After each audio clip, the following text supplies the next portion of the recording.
Esta é a Voz da Profecia, uma mensagem de fé e esperança que anuncia a volta do Senhor. Alegre-se, porque ainda dentro de pouco tempo, aquele que vem virá e não tardará.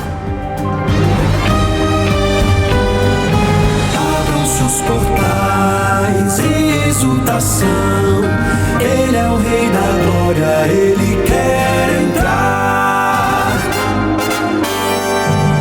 Hoje em sua vida, em seu coração, falta pouco tempo, só um pouco mais, Ele deve virar, breve virá, breve virá, breve virá,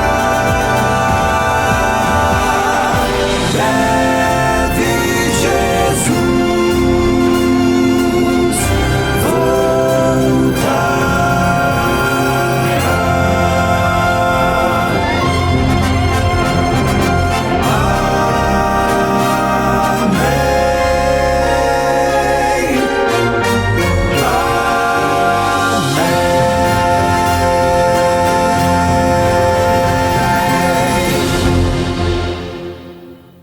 Que coisa boa estar com você mais uma vez aqui no programa A Voz da Profecia. Eu não me canso de dizer que para mim é um grande privilégio, uma honra imerecida todas as semanas estar aqui na sua companhia e compartilhar contigo um pouco da palavra de Deus.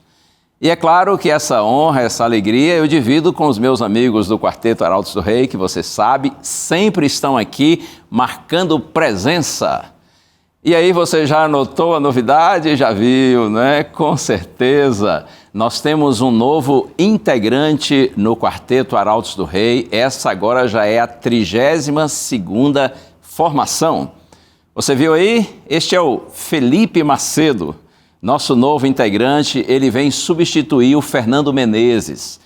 O Fernando, depois de 8 anos de um lindo trabalho aqui com a gente, um amigo do coração, ele agora está seguindo novos projetos, novos desafios, e nós recebemos como segundo tenor do Quarteto Arautos do Rei, o Felipe Macedo. O Felipe é paraense, olha aí, temos um representante do norte do Brasil, agora aqui na Voz da Profecia.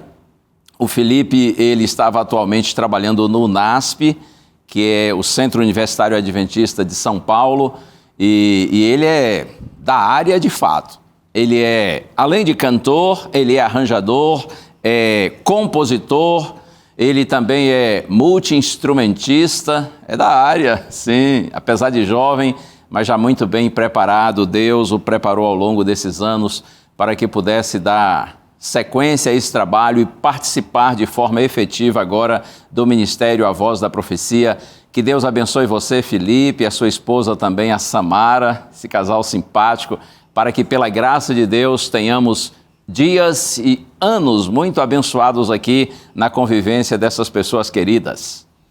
E vamos para frente, porque a obra não pode parar. É assim, nós precisamos estar sempre unidos uns aos outros e todos firmes em Deus, para que os propósitos do Senhor se realizem em nossa vida.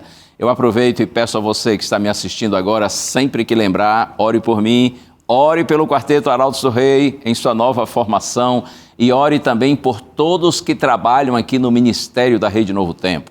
Nosso propósito é o mesmo seu, de você que é cristão. É através da nossa vida, dos nossos dons, nossos talentos, né, a gente glorificar a Deus, compartilhando o Evangelho com os nossos semelhantes. Por isso, sempre que lembrar, ora por nós, tá bom? E eu tenho aqui nas minhas mãos a edição da revista Eventos Finais. Muita gente aprendeu a olhar para o futuro com medo. Será que eu estou falando agora para alguém que tem exatamente esse sentimento? Você vê aí o mundo virado de cabeça para baixo, não é? E você fica com medo do futuro. Especialmente, muita gente tem medo quando pensa no tal do inferno ou misericórdia. Mas será que Deus realmente manteria alguém sofrendo para sempre? Ou será que existe muita coisa que foi ensinada e não vem realmente da Bíblia? É por isso que a Novo Tempo preparou esta edição da revista Esperança Eventos Finais. Um estudo simples e direto que revela o que a Bíblia realmente ensina sobre o fim, sem medo, sem distorções, mas com muita esperança. Se você quer entender melhor esse tema e enxergar o caráter de Deus com mais clareza, peça agora a sua revista Esperança. Ela chegará até você sem nenhum custo. O nosso WhatsApp está aí, número 12982444449. Repito, 12982444449. Você pode também acessar esse site, novotempo.com/escola bíblica, tá bem? Você vai fazer a solicitação da revista e ela vai chegar às suas mãos, como eu lhe disse, gratuitamente. A gente manda para você com muito carinho para que você possa entender o que a Bíblia diz a respeito dos eventos finais e sobre esse assunto do inferno que deixa tanta gente assustada, não é? Talvez o que você precisa não é mais medo, não é? Em relação a algum tema da Bíblia, muito pelo contrário. O que você e eu, nós todos precisamos é de mais esperança. Deus lhe abençoe, Deus renove cada dia mais a sua fé e a sua confiança no Senhor. E já tem música, o Quarteto Arautos do Rei está pronto para cantar e essa música enche o nosso coração com a bendita esperança. Ouça agora Arautos do Rei em sua nova formação, Um Pouco Mais.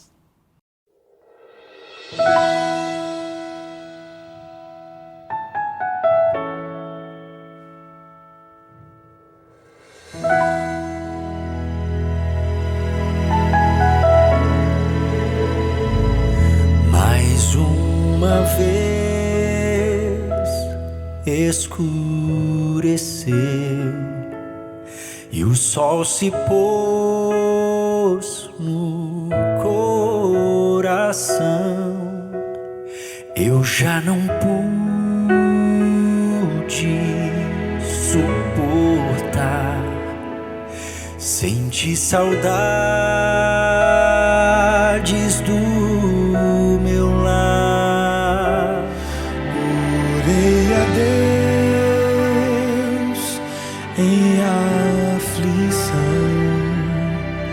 a Ele abri meu coração. Foi quando alguém tocou em mim e ouvi Jesus dizer assim: é só um pouco mais, um pouquinho mais, logo irei aí te buscar. Amor real, há um rio de paz, há um céu que Deus chamou de lar.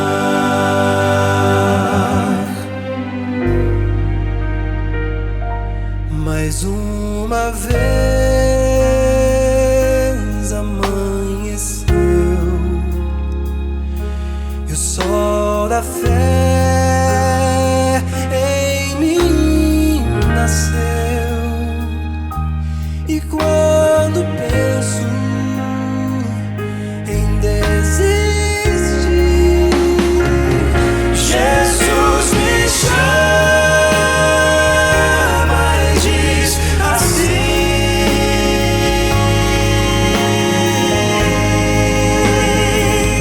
é só um pouco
Oh, acredite, será assim mesmo. No tempo certo, na hora certa, o Senhor se manifestará. É só um pouco mais. É verdade que muitos estão esperando o Senhor há bastante tempo, não é? Eu era garoto ainda quando o Evangelho chegou à minha casa e eu entendi que Jesus, aquele que morreu na cruz e ressuscitou, um dia ele voltará a esse mundo. Nessa época eu tinha 10 para 11 anos de idade e já passou bastante tempo, né? Dá para você perceber pelos meus cabelos brancos, não é? Ai, ai, já passou, foi muito tempo. E o Senhor ainda não veio, mas eu sei que Ele virá. Ele virá porque Ele prometeu e o Senhor é fiel. Eu espero, é claro, que Ele ainda venha nos meus dias, mas se isso não acontecer, também não tenho preocupação, porque eu sei, e você também precisa saber disso, nem a morte pode nos separar do amor de Deus que está em Cristo Jesus, nosso Senhor. Por isso, mantenha viva no seu coração a bendita esperança, porque foi o Senhor quem prometeu e Ele é fiel, na hora certa, Jesus virá. Tomara que seja ainda em nossos dias, mas se não for assim, o que importa é que Ele virá. E mais do que isso, um dia você e eu, nós todos estaremos juntos para sempre com o Senhor. Deus abençoe você, continue orientando sua vida, confortando o seu coração e renovando a sua esperança em meio às lutas desta existência. E agora, o intervalo curtinho, como você sabe, com algumas mensagens da Novo Tempo, e na sequência eu volto para nós pensarmos nesse lindo tema, o supremo sacrifício. Fica aí. Homens de fé e coragem, que sejam firmes no que é reto.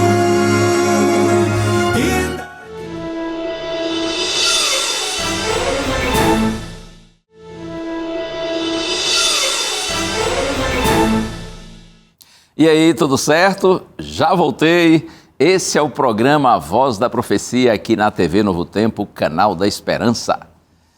E nesse momento do programa, a gente sempre ora pedindo a bênção, a orientação do Senhor para, em seguida, abrirmos a Santa Bíblia e refletirmos na Palavra de Deus. Por isso eu convido você a orar comigo agora.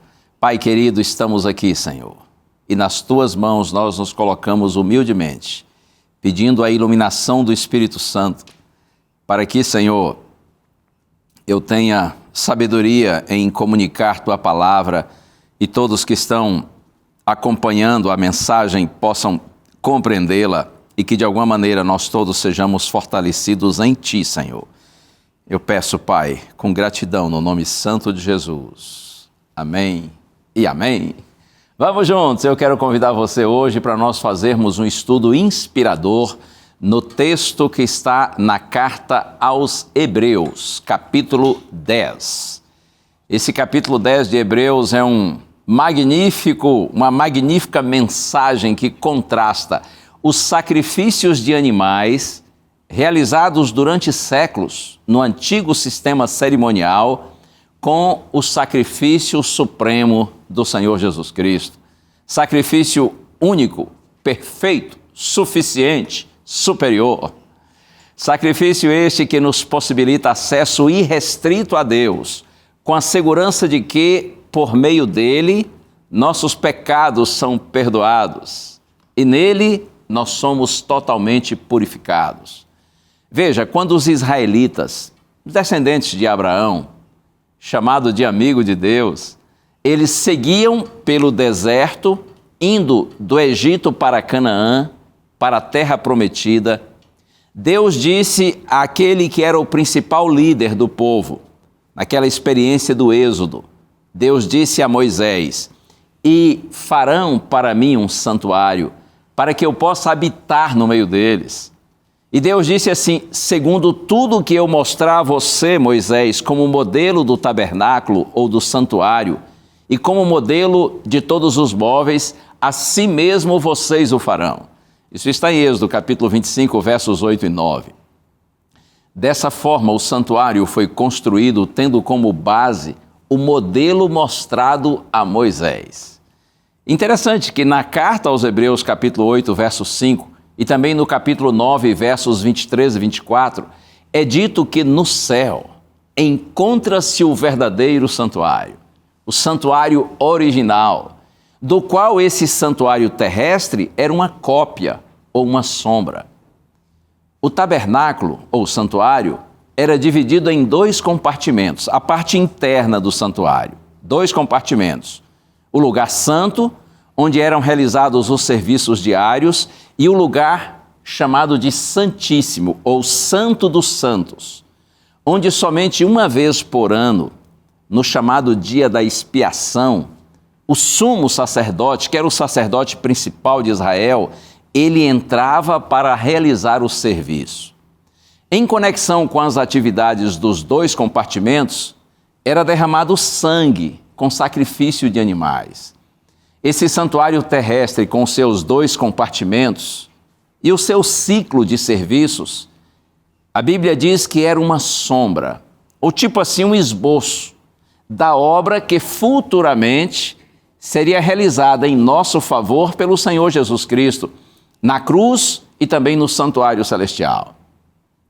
Vamos ao texto bíblico? Eu quero convidar você então para o texto que está aqui na carta aos Hebreus, capítulo 10. Vou ler inicialmente os versos 1 a 4. Isso.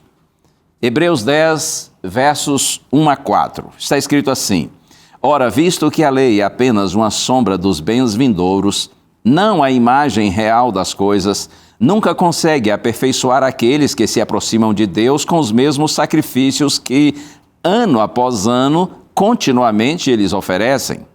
Se isso fosse possível, será que os sacrifícios não teriam deixado de ser oferecidos? Porque os que prestam culto, tendo sido purificados uma vez por todas, não mais teriam consciência de pecados. Entretanto, nesses sacrifícios ocorre recordação de pecados todos os anos, porque é impossível que o sangue de touros e bodes remova pecados. Interessante. O texto começa dessa maneira que eu li. Ora, visto que a lei é apenas uma sombra dos bens vindouros, não a imagem real das coisas. Observe, a palavra lei aqui refere-se ao antigo sistema judaico de leis cerimoniais que foram instituídas quando o povo, como já disse, andava do Egito para Canaã, para a terra prometida. Quando os israelitas pararam na região do Sinai, esse sistema de leis cerimoniais foi instituído. E esse sistema vigorou nos tempos, ou em todo o tempo do Antigo Testamento. Esse sistema, diz a Bíblia, era uma sombra de bens vindouros, conforme eu li. Isto é, era um tipo ou uma imagem daquilo que se concretizaria no futuro exatamente por meio da obra de Cristo.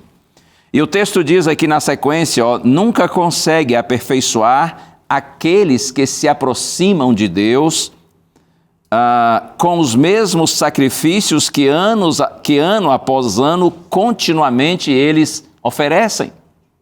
Significa que aqueles sacrifícios antigos, eles eram de valor instrutivo e transitório.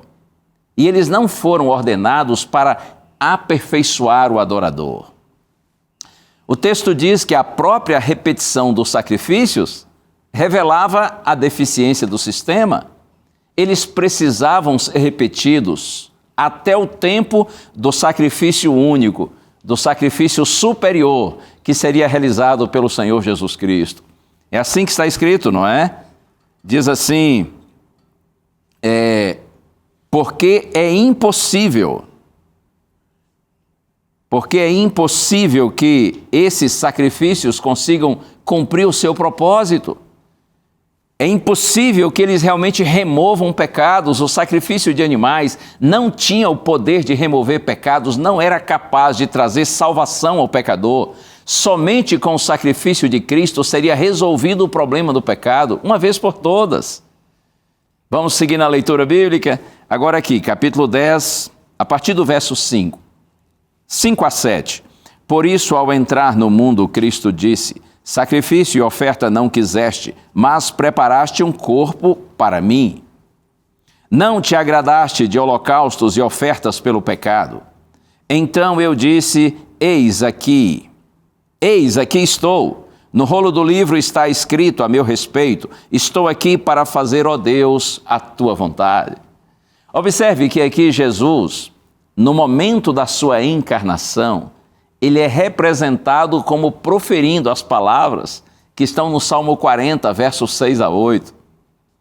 Quando diz assim, sacrifício e oferta não quiseste, e não te agrada de holocaustos e ofertas pelo pecado, a gente precisa entender, esse ponto é importante. Veja, esses sacrifícios eles não tinham valor para Deus quando o oferecimento desses sacrifícios era feito apenas como um ato formal.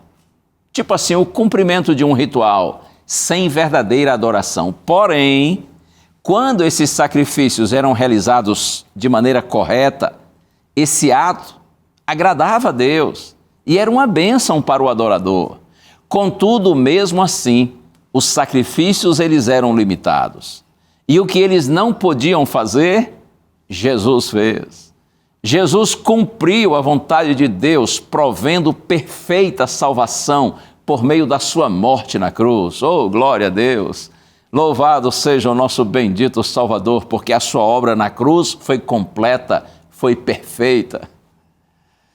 Bom, como a gente não tem tempo para ler todos os versos e comentá-los um por um, eu quero apenas ressaltar algumas partes desse texto que considero mais importantes. No final do verso 9, está escrito assim, ele remove o primeiro para estabelecer o segundo. Significa que quando Cristo veio para fazer a vontade de Deus, para realizar o sacrifício eficaz, o verdadeiro sacrifício, o antigo sistema de sacrifícios ele foi encerrado, porque sua função, como já disse, era transitória, o seu tempo havia passado. Mas para os cristãos hebreus, que são os destinatários primeiros dessa carta, era muito difícil compreender que o antigo sistema, usado por séculos, não mais tinha valor. E a ênfase no único e perfeito sacrifício de Jesus continua aqui na carta aos Hebreus, no capítulo 10, sendo contrastado com os serviços feitos no tabernáculo, que eram repetidos pelos sacerdotes dia a dia e ano após ano. O objetivo, é claro, é confirmar a eficácia desse sistema para remover pecados. E agora eu quero ler com você a partir do verso 12. Hebreus, capítulo 10, versos 12 a 14, está escrito assim, Jesus, porém, tendo oferecido para sempre um único sacrifício pelos pecados, assentou-se à direita de Deus, aguardando daí em diante até que os seus inimigos sejam postos por estrado dos seus pés. Porque com uma única oferta aperfeiçoou para sempre os que estão sendo santificados. O ensino é este, a obra de Cristo, no que se refere ao seu sacrifício, foi completa. Os benefícios desse ato são permanentes, são contínuos. Jesus cumpriu sua missão e, como diz o texto, assentou-se à direita de Deus. Veja, esse assentar-se indica uma obra concluída e concluída com êxito, com sucesso completo. Agora, diz o texto bíblico, Jesus aguarda até que seus inimigos sejam postos como estrado dos seus pés. Aqui, tendo como referência o Salmo 110, verso 1, Jesus é representado como a espera, do momento do seu triunfo final no futuro. Interessante que aqui em Hebreus 10, dos versos 15 a 18, o testemunho das Escrituras é apresentado como o testemunho do Espírito Santo, e nós temos citação na sequência de alguns pontos da profecia de Jeremias para enfatizar que em Cristo nossos pecados são perdoados, declarando outra vez que não há mais necessidade de realização de sacrifícios pelos pecados.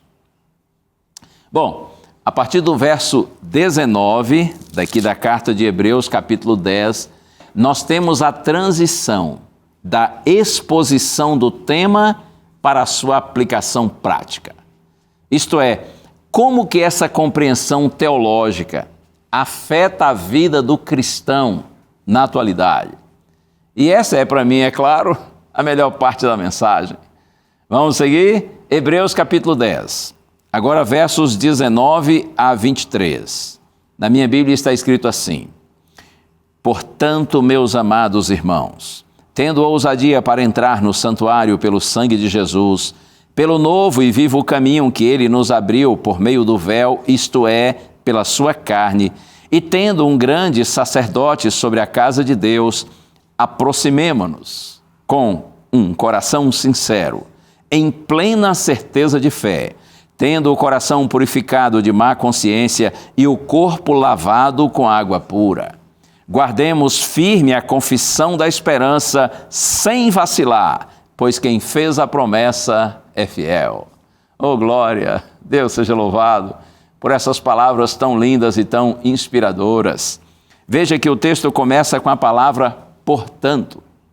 Isto aqui marca o início da conclusão, não só do capítulo 10, mas de todo o livro ou de toda a carta aos Hebreus. E o texto diz, portanto, meus irmãos, tendo ousadia para entrar no santuário. Interessante, outro dia lendo esse texto, quando a Bíblia diz, tendo ousadia para entrar no santuário, eu me lembrei quando eu era criança, lá na minha terra, no interior da Bahia, quando alguém dizia assim, esse menino está com muita ousadia. Eu não sei se alguém, de repente aí você que é nordestino e que já tem um pouco mais de idade, talvez você vai se identificar com isso, não é? Eu me lembro da minha mãe dizendo assim para mim ou para algum dos meus irmãos, quando a gente era assim um pouco inconveniente, né? Desrespeitoso, com algum excesso de liberdade, ela dizia assim, esse menino está com muita ousadia. Mas essa ousadia era outro sentido, como eu já disse, né? Seria assim, como eu falei, excesso de liberdade. Mas nesse caso aqui, a palavra é pronunciada de uma maneira correta, né? Ousadia, que significa intrepidez, coragem, confiança. A palavra de Deus diz, eu repito, porque isso é maravilhoso, portanto, meus amados irmãos, tendo ousadia para entrar no santuário pelo sangue de Jesus. Isso aqui reafirma o que já foi dito antes, por meio de Jesus, nós temos acesso direto a Deus. Na antiga aliança, só o sumo sacerdote ia até o Santo dos Santos, uma vez por ano. Agora, todo crente tem acesso liberado a Deus quando desejar, por meio do Senhor Jesus Cristo. Não é maravilhoso isso? Isto é maravilhoso, isto é real, isto é possível. O sumo sacerdote terreno entrava com sangue de animais, mas nós, pelo sangue do sacrifício de Cristo, eficaz, de uma vez por todas. Esse caminho é novo, diz o texto, é novo no sentido de que não existia antes e também é um caminho vivo, porque Jesus ressuscitou e Ele vive para interceder por nós, como sumo sacerdote no santuário celestial. Quando Cristo assumiu o nosso lugar, sendo o nosso substituto, Ele teve sua carne ferida na cruz e sua vida foi sacrificada.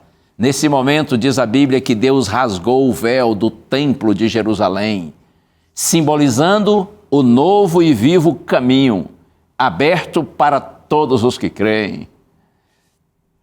Observe que não basta professar crer em Cristo e no seu sacrifício, é preciso, conforme está escrito, aproximar-se, o que implica em companheirismo e comunhão íntima com o nosso Senhor Jesus Cristo. Aproximar-se, diz o texto, com o coração sincero. isto é, sem falsidade. E mais, em plena certeza de fé. Fé na graça divina, que perdoa os nossos pecados, e fé no poder de Deus para vivermos livres do domínio do pecado. Assim, nós podemos experimentar uma mudança interior, tendo nosso coração purificado, nossa vontade santificada, o que evidentemente se refletirá numa atitude exterior de correção, de santificação. Tudo isso não é maravilhoso? Eu vou reler o verso 23 que já li, está escrito assim: guardemos firme a confissão da esperança sem vacilar, pois quem fez a promessa é fiel. Os primeiros destinatários dessa carta, os cristãos judeus ou hebreus, eles estavam sendo tentados a abandonar sua profissão de fé em Jesus Cristo e voltar às práticas do antigo sistema cerimonial. Daí a razão dessa advertência: guardemos firme a confissão da esperança sem vacilar, pois quem fez a promessa é fiel. E é evidente que essa advertência ela é importante também para nós hoje. É preciso persistência, perseverança, resistência. É preciso manter-se firme na esperança da salvação por meio do Senhor Jesus Cristo, sem vacilar. Porque, é claro, quem vacila desvia-se da verdade, desvia-se da vontade de Deus. Nossa segurança está na fidelidade de Deus, porque Deus cumpre suas promessas. O nosso Deus não falha. E eu quero avançar um pouquinho mais e ler agora com você os versos 24 e 25. Carta aos Hebreus, capítulo 10, versos 24 e 25. Está escrito assim: cuidemos também de nos animar uns aos outros no amor e na prática de boas obras. Não deixemos de nos congregar, como é costume de alguns. Pelo contrário, façamos admoestações ainda mais agora que vocês veem que o dia se aproxima. Significa que a comunhão com Deus não deve ser jamais algo egoísta. Pelo contrário, nós devemos ter sim comunhão com outros cristãos. Por isso que o texto diz, não é? Vamos nos animar uns aos outros no amor e na prática de boas obras e não deixemos de nos congregar como é costume de alguns. A gente precisa viver em comunidade, contribuindo para que uns com os outros, para que os nossos irmãos não vacilem e sim permaneçam firmes na fé e na esperança. As reuniões dos cristãos, na época em que essa carta foi escrita, eram realizadas nos lares.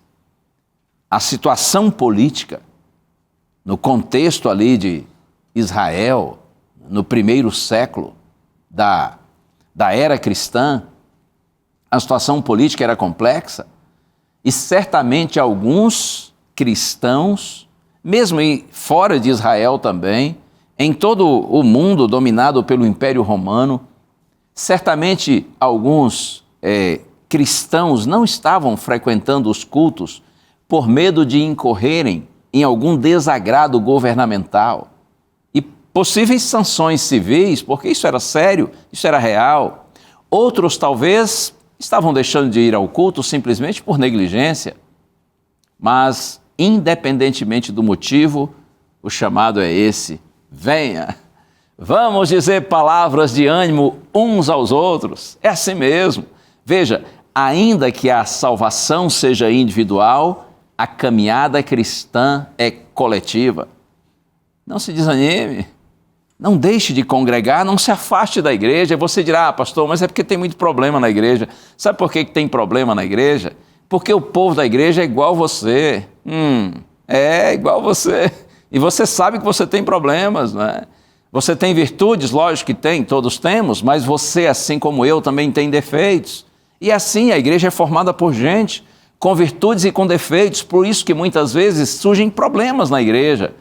Mas como diz um ditado popular, ruim com ela, pior sem ela. Então, vamos para a igreja, Vamos nos congregar, vamos nos ajudar mutuamente. Lembre-se disso, a salvação é individual, mas a caminhada cristã é coletiva. Nós precisamos fortalecer uns aos outros. Posso avançar um pouquinho mais na leitura? Agora, Hebreus, capítulo 10, dos versos 26 a 31. Isso.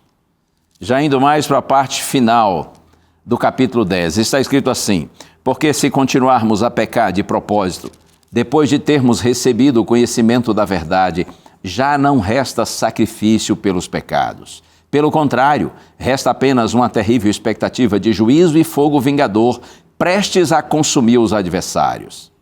Quem tiver rejeitado a lei de Moisés, morre sem misericórdia pelo depoimento de 2 ou 3 testemunhas. Imaginem quanto mais severo deve ser o castigo daquele que pisou o Filho de Deus, profanou o sangue da aliança com o qual foi santificado e insultou o Espírito da graça? Pois conhecemos aquele que disse: a mim pertence a vingança, eu retribuirei. E outra vez, o Senhor julgará o seu povo. Horrível coisa é cair nas mãos do Deus vivo. Palavras fortes, não é? Contundentes, diretas, precisas. Uma tremenda advertência. Veja que o texto começa dizendo: porque se continuarmos a pecar de propósito. Isso quer dizer pecar conscientemente, deliberadamente, intencionalmente. A referência aqui não é pecado por ignorância, é pecado persistente, consciente e desafiador. Quem conhece a verdade, quem continua a pecar depois de ter recebido o conhecimento da verdade, veja, a verdade aqui sobre Deus, sobre o seu amor revelado no plano da redenção. O texto diz que para essas pessoas já não resta sacrifício pelos pecados. A lei mosaica previa a morte para os pecadores obstinados. Para essas pessoas, sacrifícios seriam inúteis, porque não havia sincero arrependimento. O Senhor, em sua misericórdia e justiça, Ele tolera a nossa ignorância. Veja, antes da luz da verdade brilhar sobre nós, Deus não nos responsabiliza pela escuridão na qual vivemos. Porém, depois que nós conhecemos a luz, a verdade, e nós escolhemos as trevas, então nós condenamos a nós mesmos diante de Deus e já não resta sacrifício pelos nossos pecados. Será que estou falando agora para alguém nessa condição? Você conhece a verdade sobre o amor de Deus? Você conhece a palavra do Senhor? Mas independentemente desse conhecimento maravilhoso de Deus que você tem, você está vivendo em pecado, e é pecado consciente, premeditado. Você me dirá: pastor, o que eu posso fazer agora? Oh, em nome de Jesus, volte-se para Deus e busque o seu perdão. Não há outro sacrifício pelo pecado, mas o sacrifício de Cristo é suficiente para todos os pecados. É terrível, sim, como diz o texto bíblico, cair nas mãos disciplinadoras do Senhor, porque o nosso Deus é um fogo consumidor. Mas creia, é maravilhoso cair nas mãos perdoadoras e restauradoras do nosso Deus.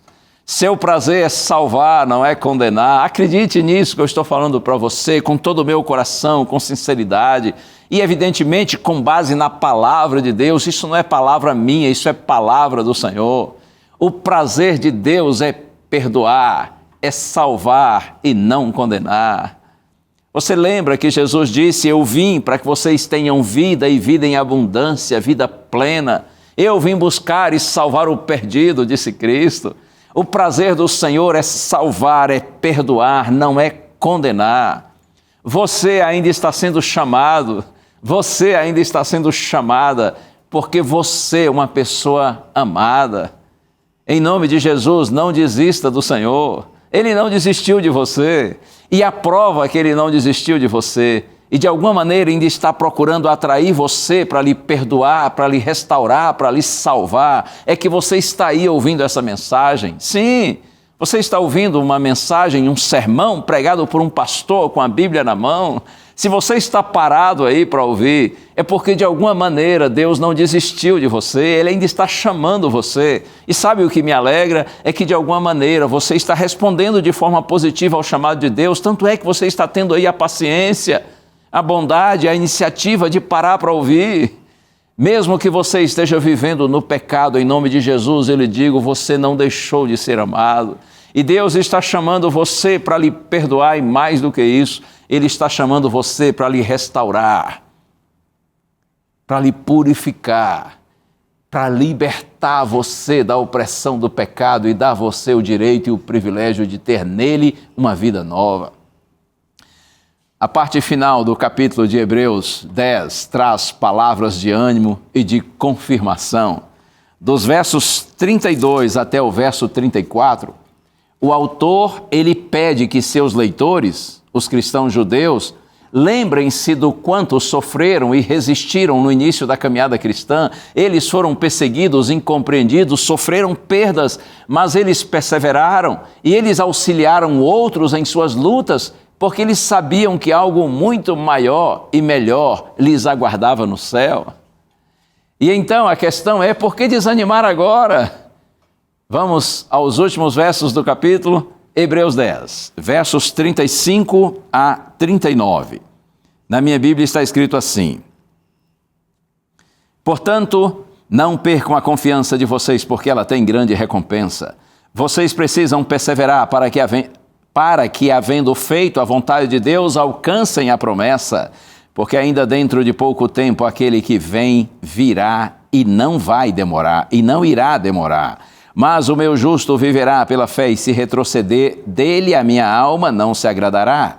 Nós, porém, não somos dos que retrocedem para a perdição, mas somos da fé para a preservação da alma. Portanto, diz o texto bíblico, ou seja, depois de tudo que foi dito, não percam a confiança de vocês, perseverem até alcançarem a promessa. Que lindo isso! Lembra até as palavras de Jesus em Mateus capítulo 24, verso 13, aquele que perseverar até o fim, esse será salvo. O chamado é para manter a constância, a persistência, mesmo quando cansado, mesmo diante dos obstáculos, mesmo desanimado. Há uma recompensa prometida para aquele que é fiel, vida eterna para quem perseverar até o fim. Os versos 37 a 38 têm como base o texto de Abacuque, capítulo 2, versos 3 e 4. Essas palavras aqui que eu li, que dizem assim: pois conhecemos aquele que diz, eu disse versos, a partir do verso 37, versos 37 e 38 diz assim: porque ainda dentro de pouco tempo aquele que vem virá e não irá demorar, mas o meu justo viverá pela fé, e se retroceder dele a minha alma não se agradará. Jesus prometeu voltar e ele voltará, ele não vai atrasar. As promessas de Deus podem parecer demoradas, mas no tempo certo elas se cumprem. Enquanto aguarda a segunda vinda de Cristo, o povo de Deus deve viver pela fé. Pela fé, suportar os dias difíceis que surgem durante a nossa jornada, os dias que precedem a sua vinda. E o capítulo 10 termina dessa maneira, verso 39, nós, porém, não somos dos que retrocedem para a perdição, mas somos da fé para a preservação da alma. De uma forma carinhosa e educada, o autor inclui todos os seus leitores no grupo dos que viverão pela fé até a vitória final. Tomara que seja assim mesmo, que nenhum de nós retroceda para a perdição, que nenhum de nós perca a confiança, que nenhum de nós perca a esperança. Pelo contrário, permaneçamos firmes na bendita esperança. cientes de que um novo e vivo caminho de acesso a Deus foi aberto por meio de Cristo, mediante a sua morte. Agora todos, e absolutamente todos quantos queiram, podem ir à presença de Deus, podem apresentar-se com confiança, com coração sincero e em plena certeza de fé. Oh, bendito Senhor, bendito Jesus, Ele passou tudo o que passou, Ele sofreu tudo o que sofreu, por amor a você e por amor a mim. Jesus nasceu para morrer, Ele veio conscientemente para cumprir essa missão. E Ele a cumpriu com êxito. Por isso que, conforme já mencionei, quando Cristo morreu na cruz, o véu do santuário que separava o lugar santo do Santíssimo, lá em Jerusalém, lá no Templo de Jerusalém, esse véu foi rasgado, diz a Bíblia, de alto a baixo, mostrando que todas as cerimônias do Antigo Testamento que indicavam a vinda do Messias, do Salvador, elas se realizaram em Cristo. Por isso você e eu agora podemos nos apresentar diante de Deus com alegria, com paz e com o coração cheio de confiança, sabendo que por meio de Jesus Cristo nossos pecados são perdoados e nele nós temos acesso direto ao Pai e, consequentemente, a vida eterna. Deus abençoe você, Deus abençoe a sua casa, permaneça firme na fé. O Quarteto Arautos do Rei agora tem música para cantar, é claro, não é? E a mensagem dessa música nos diz que nos chama para que nós vivamos à altura dos sonhos de Deus para nós, no tempo em que vivemos, para que, tendo uma vida purificada, transformada, uma vida correta e digna, nós sejamos um testemunho para esse mundo perdido, mostrando que Jesus Cristo não só perdoa, mas Ele também transforma a vida daqueles que se colocam nas suas mãos. Ouça agora, Arautos do Rei, O Mundo Precisa.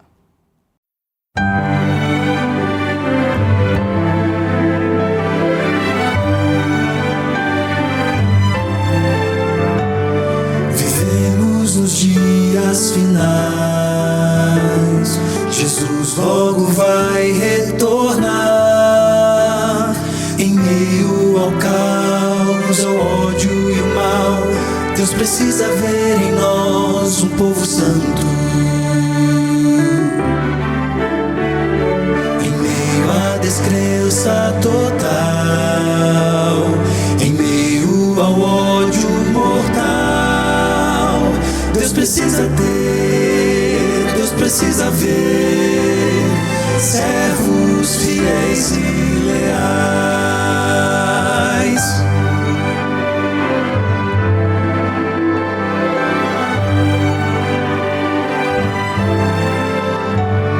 Corremos demais sem parar,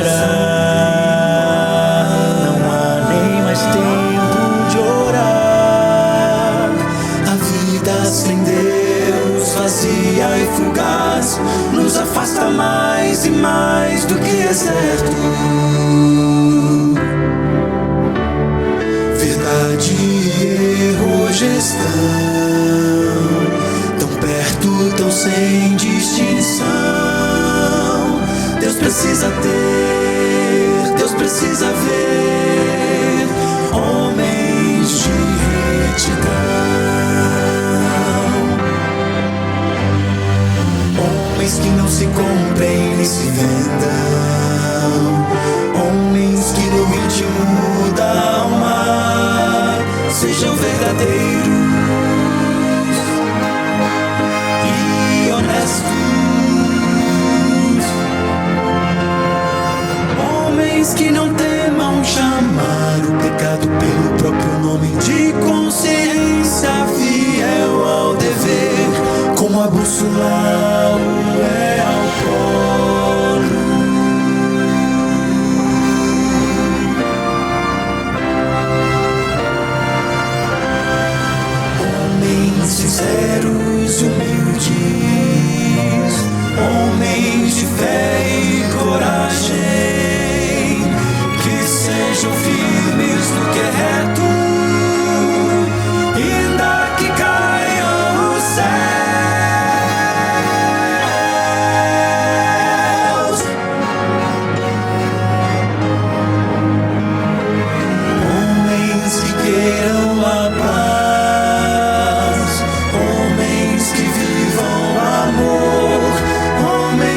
insensíveis à voz do Espírito, e sejam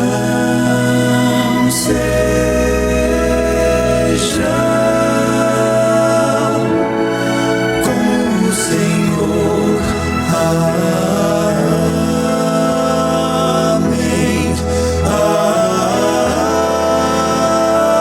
Amém.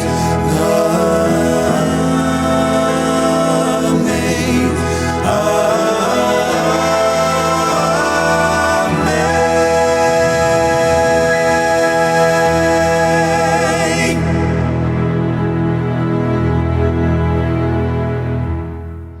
Muito obrigado, amigos. É assim mesmo. Como diz a música, vivemos em dias finais. Jesus logo vai retornar. E o que o povo de Deus precisa nesse tempo fazer é permanecer firme no Senhor.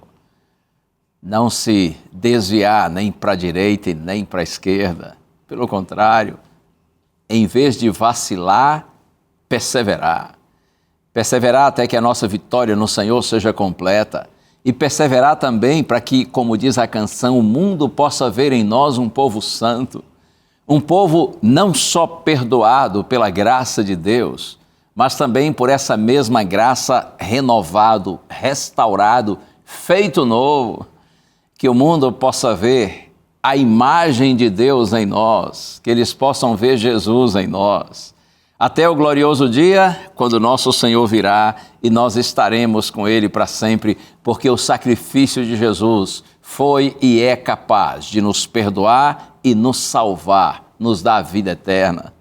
Eu quero, antes da oração, ler apenas o texto que está aqui na segunda carta de Pedro, capítulo 3, verso 13.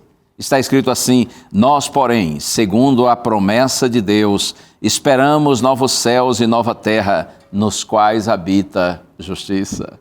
Oh, eu espero. E eu creio que você também espera esse dia glorioso quando, segundo a promessa de Deus, ou seja, de acordo com a promessa que o Senhor nosso Deus nos fez, nós teremos novos céus e nova terra nos quais habita a justiça. Esse mundo cheio de maldade e de injustiça, esse mundo cheio de violência, de preconceito, de discriminação, creia, essa realidade presente vai passar.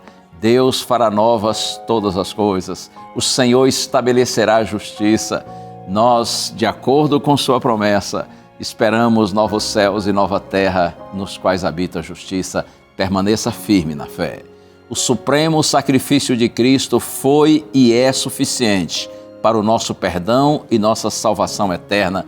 Por isso, em nome de Jesus, persevere. E que a imagem de Deus cada dia mais seja refletida por seu intermédio, por suas palavras, por sua conduta. Vamos orar juntos? Pai querido, bendito Deus, nossa gratidão, Senhor, pela certeza de que em Cristo temos perdão e poder para termos uma vida nova, santificada, a fim de que sejamos luzes nesse mundo de escuridão. Ó Deus, ajuda-me todos que estão em oração comigo, Senhor, para que nós permaneçamos em Cristo, até que a nossa vitória no Senhor seja completa. Peço-te em nome de Jesus. Amém. Amém, amém. Deus abençoe você, meu amigo, minha amiga. Deus abençoe sua casa e vamos perseverar em Deus. Lembrando sempre que a voz é nossa, mas a palavra é de Deus. Um abraço, a gente se vê semana que vem. Tchau, tchau.